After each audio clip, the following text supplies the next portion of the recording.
naging issue noon ni Wally Bayola sa kanyang sex scandal at pagkatanggal sa Itbulaga?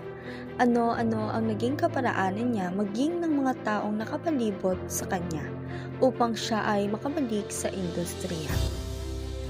Ngunit sino nga ba si Wally Bayola? Si Wally Bayola ay nagsimula sa simpleng buhay. Nagtatrabaho bilang storekeeper, host sa sing-along bar, miyembro ng banda, at komedyante sa comedy bar. Doon siya nadiskubre, kaya naimbitahan siyang maging host ng Itbulaga noong 3 ng Mayo 2002.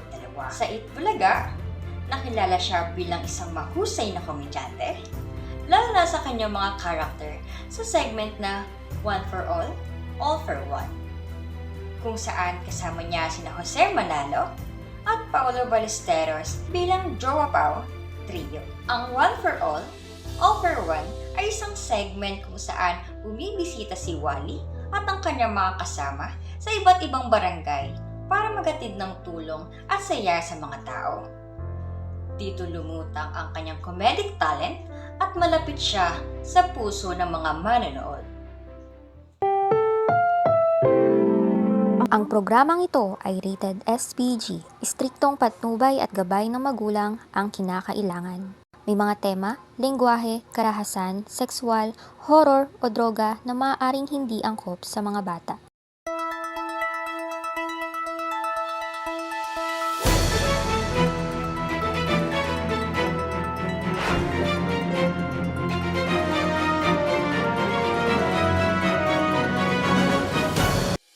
Si Wally Bayola ay may legal na pamilya nang mangyari ang kanyang issue.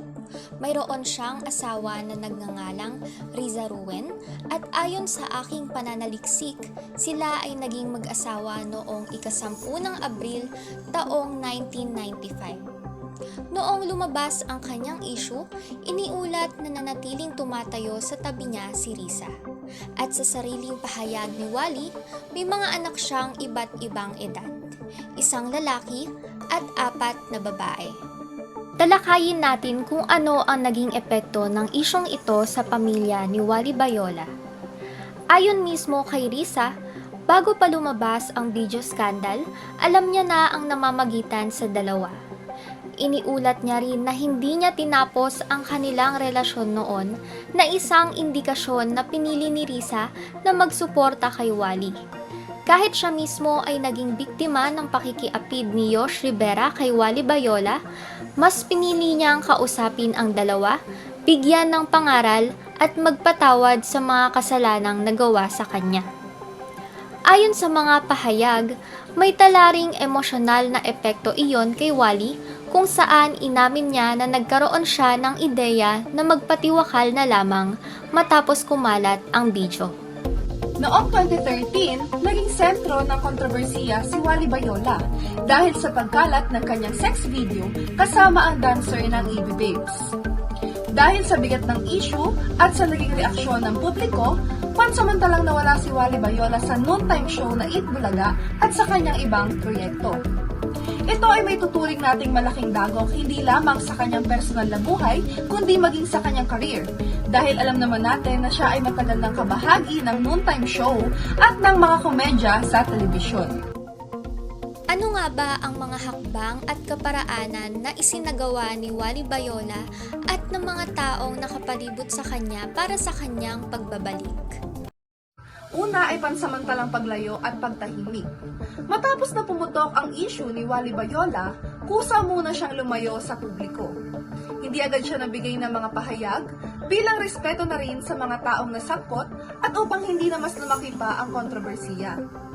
Ang pag-urong na ito o pagtalikod ay naging daan upang humupa ang mainit na opinyon ng publiko tungkol sa nangyari o mga napanood nila.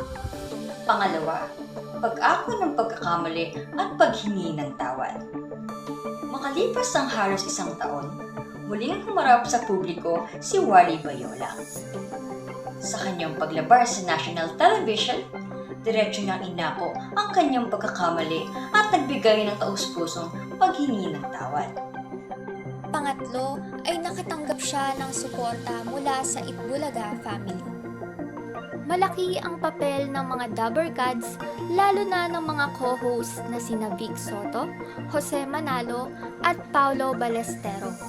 Hindi man agad siya ibinalik, hindi siya pinabayaan ng kanyang mga kasama sa show. Nagbigay sila ng moral support sa likod ng kamera, lalo na nang magkasakit ng leukemia ang isang anak na babae ni Wally Bayola na si Rian. Nang bumalik siya, malinaw na tanggap siya ng buong Itbulaga family at ito ay nakatulong upang tanggapin din siya ng mas marami pang manonood. Pagbalik niya sa Itbulaga, naging mas mahinahon, mas profesional at mas dedikado si Wally sa kanyang trabaho. Pinatunayan niyang kaya niya maging mabuting ehemplo sa kabila ng pagkakaroon ng mabigat na pagkakasala. At unti-unti niyang nabawi ang tiwala ng publiko sa pamamagitan ng consistent na magandang performance, tamang pag-uugali at mas mahusay na pakikipagtrabaho. Ang pagbabalik ni Wally Bayola sa telebisyon ay hindi naging madali, pero kahit gayon pa man, unti-unti siyang tinanggap ng publiko. Marahil hindi lamang sa kanyang pagsisisi, kundi na rin sa tunay na pinakita niyang pagbabago. Nang makabalik si Wally sa Itbulaga, marami ang nagduda kung muling bubuhos ang suporta ng mga tao para sa kanya. Ngunit hindi niya sinayang ang pagkakataon. Tahimik siya nagtrabaho, naging mas profesional at pinakita na karapat-dapat siyang bigyan ng second chance. Isang malaking bahagi ng kanyang pag-redeem sa publiko ay ang pagpasok niya sa kalyeserye, ang pinomenong minahal ng buong bansa. Kasama sina Alden, May Mendoza at Joa Pao. Muling nakita ng mga manonood ang masayang komedyante at totoo niyang personalidad. Maraming Pilipino ang naniniwalang ang isang taong marunong umako ng pagkakamali at magsikap magbago ay dapat bigyan ng pangalawang pagkakataon. At nakita ito ng publiko kay Wally. Ang pagiging consistent niya sa magandang performance at tamang pag-uugali ay nagpatunay na seryoso siyang magbago. Sa huli, pinakita ni Wally Bayola na kahit gaano kabigat ang pinagdaraanan ng isang tao, posible pa rin itong makabangon. Ang pagtanggap sa kanya ng publiko ay hindi lamang regalo. Ito rin ang tunay na pagbabago sa kanyang sarili. Muli, ako si Rachel Makinan at ito ang huling bahagi ng aming presentasyon. Maraming salamat po. Kahit anong mangyari, nandito lang kami ng mga anak niya, to support him all the way. Mahal namin siya. Kahit sino pa man, kahit ano pa man siya, mahal namin